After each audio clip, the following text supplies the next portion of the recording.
I was 17 when everything fell apart. My brother Jake, who was 21 at the time, had always been someone I looked up to.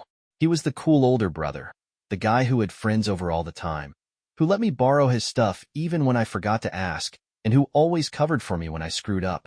But that image shattered in a single night, and I still replay it in my head sometimes, wondering if there was anything I could have done differently.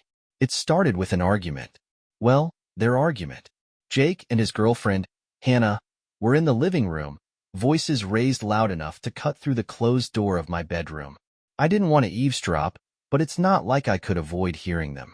Something about loyalty, about Hannah accusing Jake of being spineless, and Jake saying he was tired of being blamed for everything. It was messy, and I could feel the tension from where I was sitting. At some point, the yelling stopped, and I thought maybe they'd work things out. But when I walked out to grab a drink from the kitchen, I saw Jake standing by the door with a duffel bag slung over his shoulder. Hannah was gone. My dad, Mark, had just come home from work, and he froze when he saw Jake about to leave. "Where are you going?" Dad asked. Jake wouldn't look either of us in the eye. "I'm done, Dad. I can't deal with this anymore. You too. This house, everything. It's too much." My dad stepped in front of the door. "You're not walking out like this. You're not just giving up." Jake's face twisted into something ugly. Frustration, anger, maybe guilt. "You don't get it. You never have. I'm done trying to make everyone happy." They argued. I stayed frozen near the kitchen doorway, holding a glass of water that I didn't even realize I'd poured. I'd never seen them like this before. My dad desperate, Jake so cold. Eventually, Jake shoved past him and walked out the door. I remember the sound of it slamming shut and how final it felt. Dad stood there for a long time, staring at the door like he thought Jake might come back. When he turned to me, his face was tight with something I couldn't place. Sadness, disappointment, regret. "It's not your fault, Matt," he said quietly, and then he went upstairs without another word.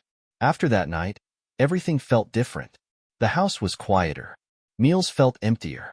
Jake had always been the loud one, the one who filled up space just by being there. Now there was just this heavy silence hanging over everything. We didn't talk about him much after he left. Occasionally, Dad would bring him up, always in this careful, measured tone, like he was afraid one wrong word might shatter both of us. I tried texting Jake a few times, but he either didn't reply or sent back one-word answers that made it clear he wasn't interested in talking. Life went on. I finished high school, started community college, and picked up a part-time job to help with bills. Dad was proud of me. I could see it in the way he'd smile when I showed him my grades or told him about a good day at work. But there was always something heavy hanging in the background, something unspoken that neither of us wanted to touch. Then Dad got sick. At first, we thought it was just exhaustion. He was always tired, always a little pale, but he brushed it off as stress from work and getting older. But when he started losing weight and coughing up blood, he couldn't ignore it anymore. Stage 4 cancer. The words hit me like a sledgehammer. The doctor said it was advanced, aggressive, and that there wasn't much they could do besides try to make him comfortable. I dropped out of school and cut back on work hours to take care of him. It wasn't even a question in my mind. He'd always been there for me, and now it was my turn. Our days became a routine of doctor visits, medication schedules, and long, quiet afternoons watching old movies together. Dad stayed strong for as long as he could. He cracked jokes even when he was in pain, tried to keep things light when the weight of everything felt crushing. But I could see the toll it was taking on him, and on me. One night, when things were getting really bad, he asked me to sit with him. He looked smaller than I'd ever seen him, frail under the blankets. "Matt," he said softly, his voice hoarse from the treatments, "I'm proud of you. You've been everything I could have hoped for in a son." I couldn't speak. I just nodded, swallowing back the lump in my throat. He died a few weeks later, peacefully, at home, with me and our aunt, Karen, by his side. The funeral was a blur of faces I barely recognized, people who said nice things about him and offered condolences I didn't know how to accept. But Jake wasn't there. Not a text, not a call, nothing. Our aunt said she tried to reach him, but he never responded. I told myself it didn't matter, that after everything, I shouldn't have expected him to show up. But it still hurt. After the funeral, I sat down with Dad's lawyer to go over his will. I wasn't expecting much. Between the medical bills and everything else, I figured there wouldn't be much left. But Dad had been smarter with his money than I realized. Investments, savings, things I had no idea about. And he'd left it all to me. The house, the money, everything. Jake was mentioned in the will, but he'd been left a token sum, barely anything, just enough that he couldn't contest it. The lawyer said Dad had trusted me to handle things responsibly, and I felt that weight settle on my shoulders, this mix of gratitude and loneliness. A few weeks later, as I was starting to sort through the house and handle all the paperwork, I got a message. It was from Jake. "We need to talk." I stared at the screen for a long time before I replied. "When and where?" We agreed to meet at a diner downtown. When I walked in, Jake was already there, sitting in a corner booth. He looked rough, like life had taken a bat to him and left him bruised and hollowed out. For a few moments, we just stared at each other. Then he said, "I heard about Dad. I'm sorry I wasn't there." I nodded, not trusting myself to speak yet. Jake sighed and rubbed his face. "Look, I know I messed up, but I also heard about the inheritance, and I don't think it's fair that you got everything." And just like that, any hope I had for this conversation shattered. "Are you serious?"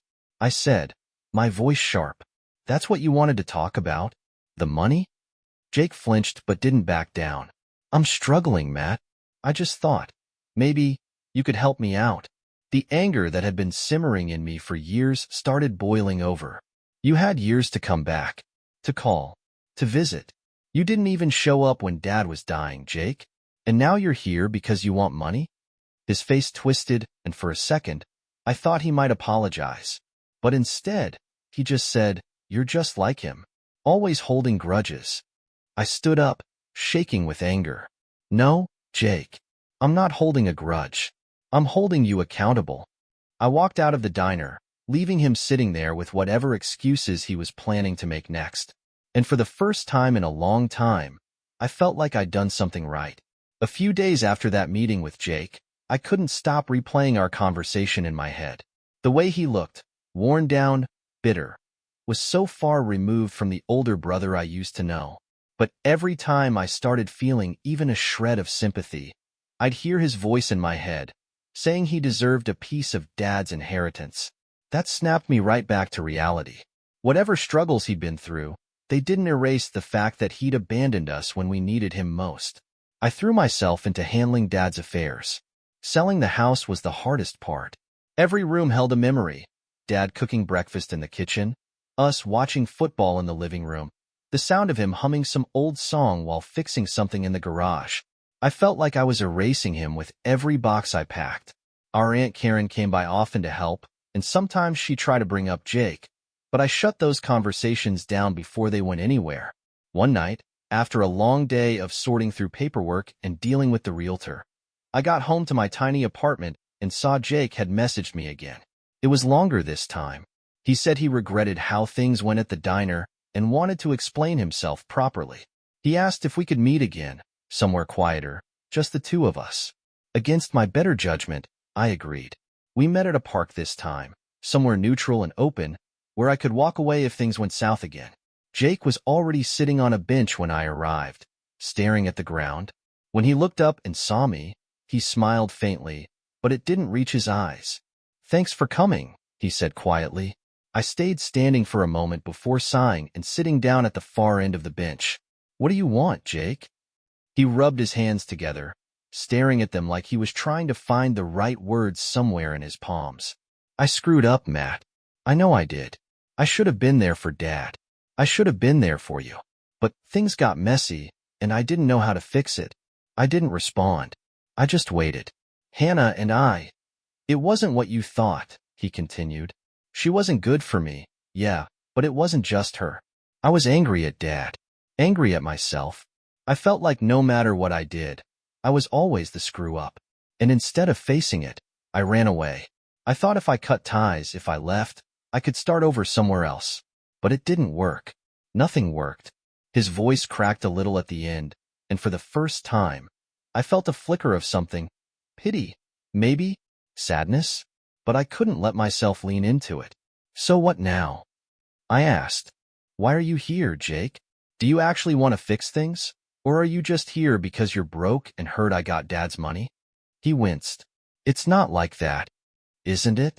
I snapped, my voice sharp. Because every time we talk, it comes back to money. You walked away, Jake. You left me and Dad behind without a second thought. And now you expect me to believe you're here because you suddenly want to make amends? He stayed quiet for a long time, his head hanging low. When he finally spoke, his voice was barely above a whisper. I don't deserve your forgiveness, Matt. I know that, but I don't know where else to go. I've lost everything. I screwed up my job, Hannah's gone, and I've got nothing left. I felt something crack inside me, not because I was ready to forgive him, but because he sounded so utterly defeated. But then he ruined it. I'm not asking for everything, just a little help, enough to get back on my feet. And there it was, the same line, the same plea, wrapped in different words but meaning the same thing. I stood up, shoving my hands into my pockets to keep them from shaking. I can't, Jake. I can't just forget everything and hand you a lifeline because you finally decided to show up after all this time. If you want to fix things with me, with Dad's memory, it can't start with money. It has to start with you taking responsibility for what you did. He didn't say anything. He just nodded slightly, still looking at the ground. I walked away, and this time, he didn't stop me. After that, I tried to shut the door on Jake for good. I blocked his number, stopped checking my messages obsessively, and focused on moving forward. The house finally sold, and I used some of the money to settle into a better apartment, pay off some debts, and put the rest away for the future. But Jake lingered in my mind. I'd have these moments, standing in line at the grocery store, sitting in traffic, where I'd wonder if I was being too harsh. If maybe, just maybe, he really was trying to change and I wasn't giving him a chance. Karen called me again a few weeks later. She'd seen Jake. Apparently, he'd shown up at her house looking even rougher than before. He asked if she could convince me to talk to him again, but she told him it wasn't her place. Matt, he's really struggling, she said softly over the phone. I pinched the bridge of my nose, feeling a headache forming. I can't keep doing this, Aunt Karen. Every time I let him back in, he just asks for money. He's not trying to fix things. He's trying to fix his situation. She didn't argue. I understand. I hate seeing you both like this. You're all that's left of each other. That stuck with me long after we hung up. A few nights later, I was going through an old box of family photos. Dad, Jake, and me on a camping trip. Jake holding me upside down by my ankles while I laughed so hard my face turned red. Jake blowing out the candles on his 16th birthday cake while Dad stood behind him with his hands on his shoulders. We used to be happy. We used to be family. I thought about reaching out to Jake, maybe inviting him over for coffee or meeting him somewhere neutral again. But then I remembered the look on his face at the diner, the way he'd gone straight to asking about the inheritance, and I hesitated. I wasn't ready yet. For now, I needed to keep moving forward. I needed to build my life without the weight of Jake's choices dragging me back down. But I couldn't help but hope, deep down, in some stubborn corner of my heart, that one day he'd show up, not asking for money, not making excuses, but genuinely trying to fix things. Until then, I had to protect myself, and I had to honor Dad's memory in the best way I knew how, by living a life he'd be proud of. A couple of months passed after my last conversation with Jake, and life settled into something resembling normal. Or at least, a version of normal that didn't include him. I focused on work, tried to reconnect with some old friends, and did my best to adjust to a world where Dad wasn't around. Some nights were harder than others. I'd catch myself reaching for my phone to call him, to tell him about something stupid that happened at work, or just to hear his voice. But all I'd get was silence. Karen still checked in on me regularly. She was the only person who really understood how heavy everything felt sometimes. We'd sit in her kitchen over cups of tea, talking about random things, weather, her garden, a new recipe she was trying out. But every now and then, the conversation would circle back to Jake. She'd ask if I'd thought about reaching out, and I'd always give her the same answer. Not yet. The thing is, I wasn't angry anymore. Not in the same way I had been at the diner or in the park. Now it was just exhaustion. The thought of opening that door again, of letting Jake back into my life and risking another round of disappointment felt unbearable. I'd spent so much time carrying the weight of his choices, and I wasn't sure I had the strength to do it again. But Jake wasn't done finding his way back into my life. It was a Thursday evening when I came home from work and found him sitting on the steps outside my apartment building. He looked worse than before. His clothes were rumpled, his face gaunt, dark circles under his eyes. For a moment, I considered turning around and walking away, pretending I hadn't seen him. But he looked up, and our eyes met. "Matt," he said quietly, his voice cracking. I sighed and walked over, standing a few feet away from him. "What are you doing here, Jake?" He rubbed his face with one hand, his other clutching a beat-up backpack. I didn't know where else to go. I hesitated, glancing around at the other tenants walking by, trying not to stare. Finally, I said, "Come inside." Inside my small, one-bedroom apartment, Jake sat on the edge of my couch while I poured us both glasses of water. I wasn't going to offer him anything stronger. I didn't trust the state he was in. He took a sip, his hands trembling slightly as he set the glass down on my coffee table. "I lost my job a few weeks ago. Got kicked out of my apartment. I've been crashing wherever I can. But I couldn't do it anymore. I had nowhere else to go, Matt." I leaned against the counter, arms crossed over my chest. "You know, Jake, it didn't have to get to this point. You could have reached out years ago. You could have come back when Dad was sick, or even after he died. But you didn't." "I know," he said, his voice barely above a whisper. "I know I messed up. I thought I could fix everything on my own. I thought if I stayed away long enough, maybe things would sort themselves out." I shook my head. "That's not how life works, Jake. Problems don't fix themselves while you hide from them." The silence that followed was heavy. He looked like he wanted to say something else, but whatever it was, it stayed stuck in his throat. After a while, I spoke again. "Look, I'm not kicking you out tonight. You can crash on the couch. But this isn't permanent, Jake. You need to figure out what you're going to do next." He nodded, looking down at his hands. "Thank you." That night, I couldn't sleep. I lay in bed, staring at the ceiling, listening to the faint sound of Jake's breathing from the living room. I kept thinking about Dad, what he'd say if he could see us now. Part of me felt like I was letting him down by letting Jake back in after everything he'd done, but another part of me wondered if this was exactly what Dad would have wanted. For me to give Jake one more chance. The next morning, I left Jake sleeping on the couch and went to work. When I came back in the evening, he was still there, sitting cross-legged on the floor with his backpack open in front of him. He'd taken a shower and borrowed some of my clothes, and he looked a little more like the Jake I used to know. "I've been thinking," he said as I set down my keys. "I don't want to just sit around and take advantage of you being kind. I'll start looking for a job tomorrow. Something, anything." I nodded. "That's a start." Over the next few weeks, Jake stayed on my couch.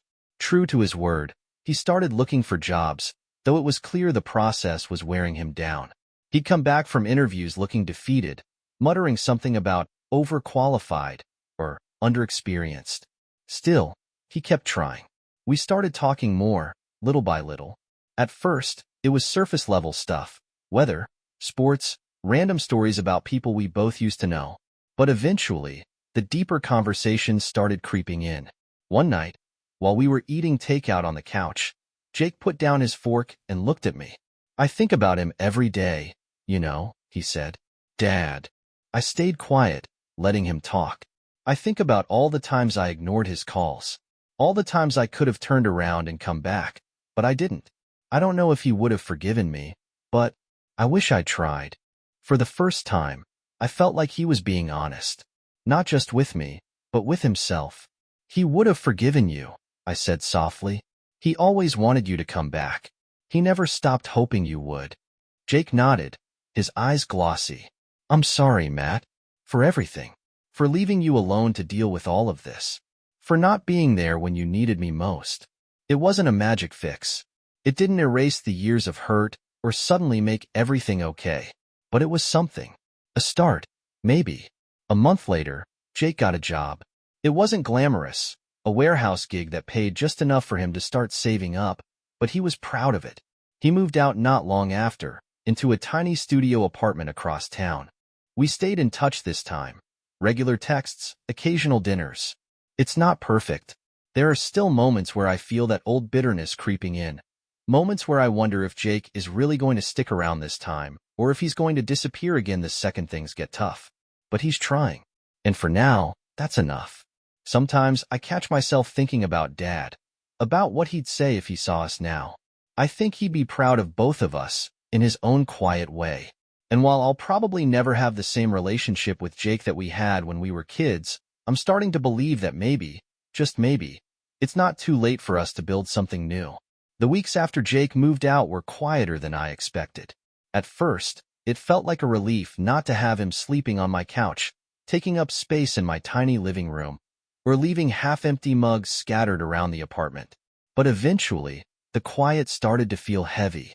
I'd catch myself looking at my phone, half expecting a text from him asking if I wanted to grab dinner or if he could swing by. We still talked, but not often. A text here and there. Sometimes he'd send me a photo of something random, a funny sign he saw on his way to work or a picture of the sad sandwich he'd packed for lunch. I'd reply with something sarcastic, and we'd exchange a couple of messages before the conversation fizzled out. It wasn't exactly the brotherly bond I'd hoped for, but it was better than silence. One Friday night, I was halfway through a frozen pizza and a terrible action movie when Jake called me. He never called, so I knew something was up before I even answered. "Hey," I said cautiously. "Matt, I need your help," he said, his voice shaky. My stomach dropped. "What happened?" He hesitated. "I messed up. I thought I could handle everything. But I can't. Can you meet me? Please?" There was a desperation in his voice I hadn't heard before, not even when he showed up on my doorstep with that backpack. I grabbed my keys without asking any more questions. When I found Jake, he was sitting on a curb outside a gas station, his head in his hands. He looked pale, almost sick. His shirt was wrinkled, and there was a faint smell of alcohol hanging around him. Not enough for him to be drunk, but enough for me to notice. I sat down next to him, keeping some space between us. "Talk to me, Jake. What happened?" He didn't lift his head right away.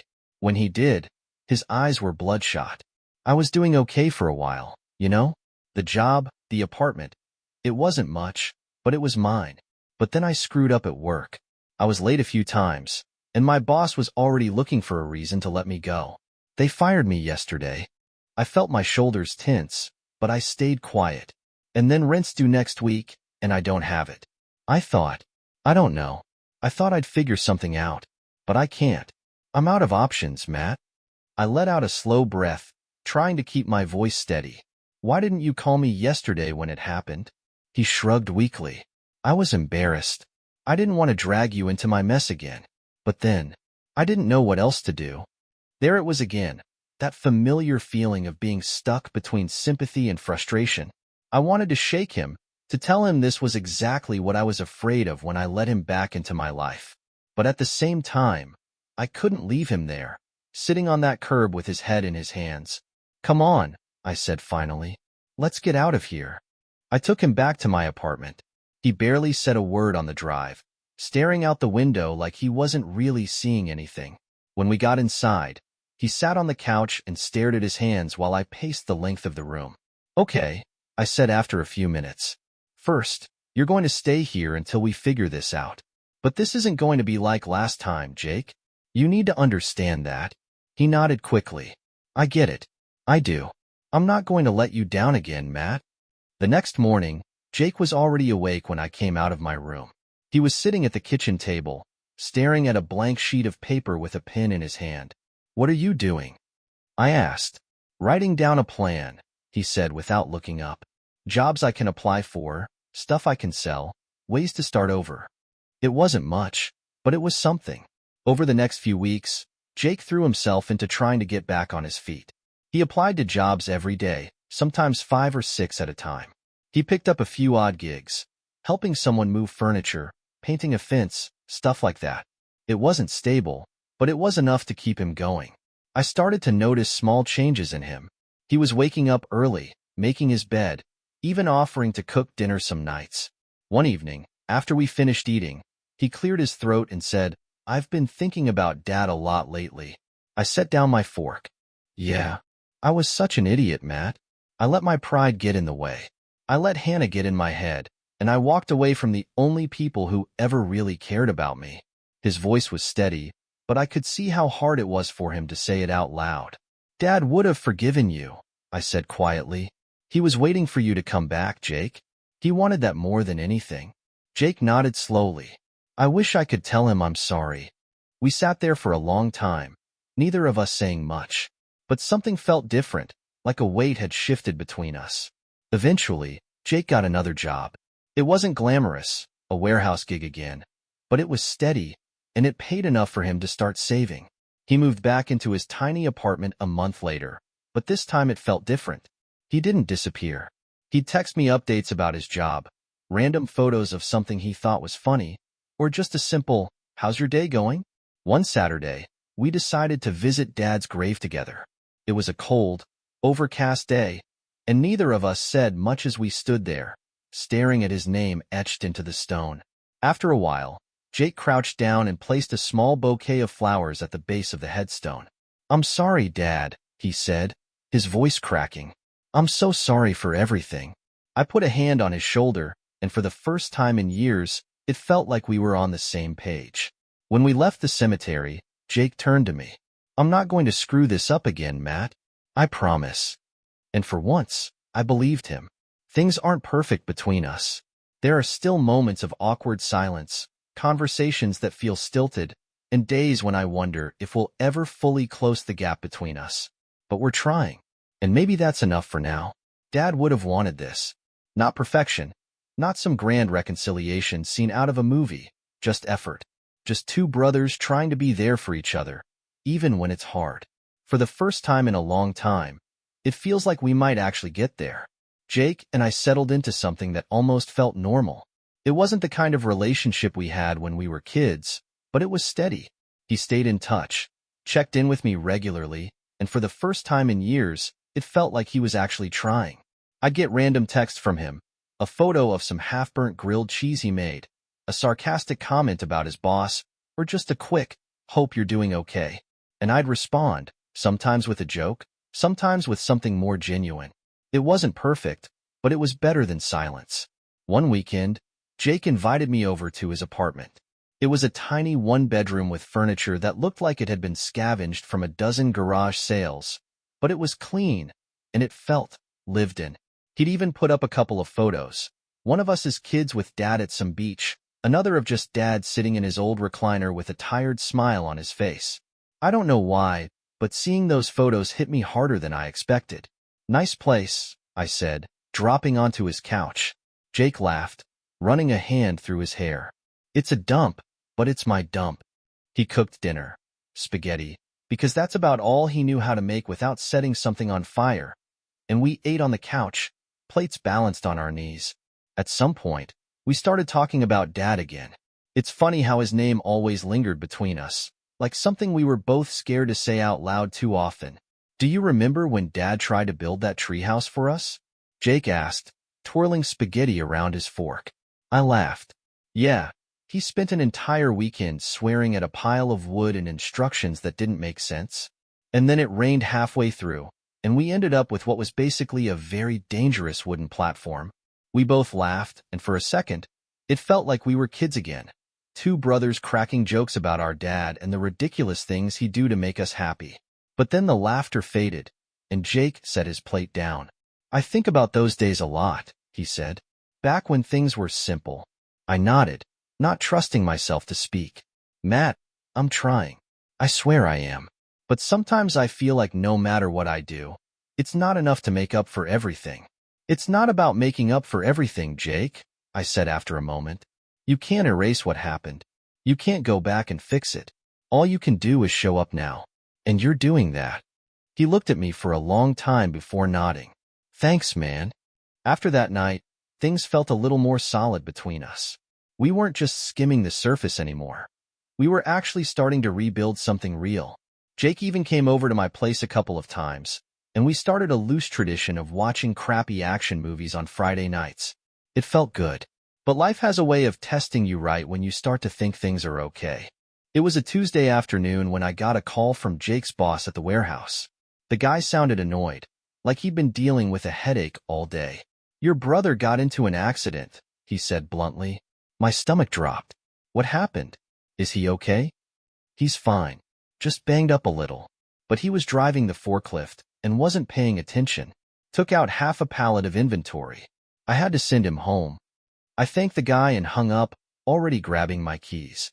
When I got to Jake's apartment, I found him sitting on his couch, his head in his hands. There was a bruise forming on his forearm, and he looked absolutely defeated. "What happened, Jake?" I asked as I shut the door behind me. He sighed, rubbing his face. "I don't know, man. I was tired, distracted. I screwed up. Again. Are they going to fire you?" He shrugged. "Maybe. I wouldn't blame them if they did." I sat down across from him, trying to piece together what to say. "Jake, you can't keep beating yourself up every time something goes wrong. You've been doing well. One mistake doesn't erase all of that." He didn't respond, just stared at the floor like he couldn't face me. For the next few days, Jake didn't return my calls. I figured he was embarrassed, but it still stung. After everything we'd been through, after all the effort he'd been putting in, it felt like he was retreating back into old habits. But then, just as I was about to drive over there and bang on his door, he called me. "I didn't get fired," he said quietly. "They gave me a warning, but I still have my job." "That's good news, Jake." "Yeah, but I've been thinking, Matt. I need to do more. I can't keep coasting through life, waiting for everything to fall apart again. I need to figure out what I actually want." It caught me off guard. Jake had always been the guy who drifted from one thing to the next, never really committing to anything. Hearing him talk about wanting more, it felt different. Over the next few weeks, Jake started making changes. He cut back on drinking, started saving more of his paychecks, and even signed up for some evening classes at a community college. Nothing big, just a couple of courses in business and finance. "Who knows?" he said with a shrug one night when we were grabbing dinner. "Maybe I'll actually figure out what I'm good at." I wanted to tell him that he was already good at something, at trying, at showing up, at not giving up this time. But I didn't. I just nodded and told him I was proud of him. One weekend, Jake invited me to one of his class presentations. It was some end-of-term project where they had to pitch a fake business idea. I sat in the back of the classroom, watching him stumble over his words at first, his hands shaking slightly as he clicked through his slides. But then something shifted. He found his rhythm, started cracking jokes, and by the end, everyone was clapping. Afterward, he walked over to me, looking sheepish. "That was so bad, wasn't it?" I grinned. "You killed it, Jake. Seriously." He laughed, rubbing the back of his neck. "Thanks for coming, Matt. It means a lot." Watching him that day, I realized something. Jake wasn't the same person he was when he walked out of Dad's house all those years ago. He wasn't perfect, and he still had a long way to go, but he was trying. That night, as I was driving home, I thought about Dad, about how proud he'd be if he could see Jake now, stumbling his way forward, but moving forward nonetheless. And for the first time in a long time, I let myself believe that maybe, just maybe, we were going to be okay. Jake kept going. Slowly, steadily. He was piecing his life together in a way I honestly never thought I'd see. He finished his evening classes, managed to keep his job at the warehouse, and even started talking about applying for something better, something with a future. It wasn't like he transformed overnight into some perfect version of himself, but he was consistent. And after years of feeling like he was just drifting through life, that was enough. We started spending more time together. Sometimes he'd come over to my place, and we'd order takeout and watch terrible movies. Other times, I'd swing by his apartment after work just to check in. It felt normal, like this was what being brothers was supposed to feel like. One Saturday afternoon, Jake called me while I was out running errands. "Hey, Matt," he said, his voice sounding unusually hesitant. "You free tonight?" "Yeah, why?" "I was thinking, it's been a while since we went up to Dad's cabin. You know, the one by the lake? Thought it might be nice to head up there for a night, just the two of us." The cabin had been Dad's little escape, a tiny place he'd bought years ago, with creaky wooden floors and mismatched furniture. We hadn't been there since before Jake left, and the idea of going back felt heavy. But I could tell this meant something to him, so I agreed. The drive up was quiet, both of us lost in our own thoughts as the trees blurred past the car windows. When we finally pulled up to the cabin, it was like stepping into a time capsule. Everything was exactly how Dad had left it. Old fishing rods propped up in the corner, faded curtains hanging crookedly over the windows, and a stack of yellowing magazines on the coffee table. Jake stood in the doorway for a long moment before stepping inside. "Smells the same," he said softly. We spent the afternoon cleaning up the place, airing it out, and sweeping away cobwebs. It felt good to move around, to do something physical instead of sitting in the silence of all those memories. As the sun started setting over the lake, Jake grabbed 2 beers from the mini-fridge and handed me one. We sat on the old wooden dock, our feet dangling above the water, the sky painted in shades of orange and pink. "I've been thinking about Dad a lot lately," Jake said, his voice quiet but steady. "Me too." Jake took a sip of his beer, his gaze fixed on the horizon. "You know, I used to tell myself that walking away was the best thing I could do. That if I stayed, I'd just keep screwing things up and making everything worse. But now, I don't know. I think I was just scared. I didn't say anything. I let him talk. Dad deserved better from me. You deserved better from me. And I can't change what I did. But I'm trying, Matt. I'm really trying." "I know you are," I said softly. He turned to look at me then, his eyes a little glassy. "Do you think he'd be proud of me? After everything?" I swallowed hard, my throat suddenly tight. "Yeah, Jake. I think he'd be proud. I think he'd be really proud." For a while, neither of us spoke.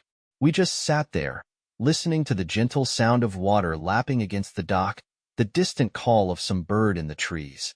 It felt peaceful in a way I hadn't experienced in years. Later that night, we built a small fire in the pit outside the cabin. The crackle of burning wood filled the silence between us, and the orange glow flickered across Jake's face. He looked older now, more worn down by life, but there was something steady in his expression, something I hadn't seen in him since we were kids.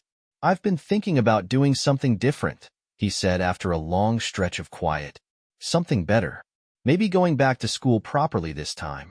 Finding a job that I actually care about." I smiled faintly. "That sounds good, Jake. And I want you to know that if you ever need anything, I'm here. I know I've said it before, but I mean it this time. You've carried so much on your own, Matt. It's time I started carrying some of it too." I didn't realize how badly I needed to hear that until he said it. For so long, I'd been holding everything together. Dad's illness, the funeral, the house, the inheritance. And Jake had been this weight I'd carried in the back of my mind, this constant ache of disappointment and anger and loss. But now, sitting there by the fire, it felt like some of that weight was finally lifting.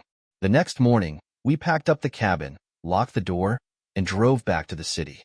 The drive felt lighter this time, filled with casual conversation and the occasional joke. Jake even sang along, badly, to an old song on the radio, and I couldn't help but laugh. Over the next few months, Jake kept his word. He enrolled in a few more classes, started working part-time at a local hardware store, and even began talking about plans for the future. Real plans. Concrete ones. One afternoon, I got a text from him. "Guess who just got accepted into the night program at the university?" I couldn't stop smiling as I typed back, "Proud of you, man." The thing is, forgiveness isn't a straight line. It's not some grand moment where everything clicks into place and all the hurt just vanishes. It's slow, messy, and full of setbacks. There are still days when I feel that familiar bitterness creep in. When I remember how it felt to watch Dad grow sicker every day while Jake stayed away. But then I think about how far he's come, how hard he's trying, and I let it go. Dad used to say that family isn't about being perfect, it's about showing up. And Jake is showing up now, in ways I never thought he would. A few weeks ago, Jake and I went back to the cemetery together. We stood in front of Dad's headstone, side by side, the wind rustling through the trees. "I hope he knows we're okay now," Jake said softly. "He knows," I replied. We stayed there for a while before heading back to the car. As we drove away, I realized something. I wasn't carrying the weight of Jake's mistakes anymore. He was carrying them himself, and he was doing it with his head held high. We're not perfect. We're never going to be, but we're trying. And I think, for Dad, for ourselves, that's enough.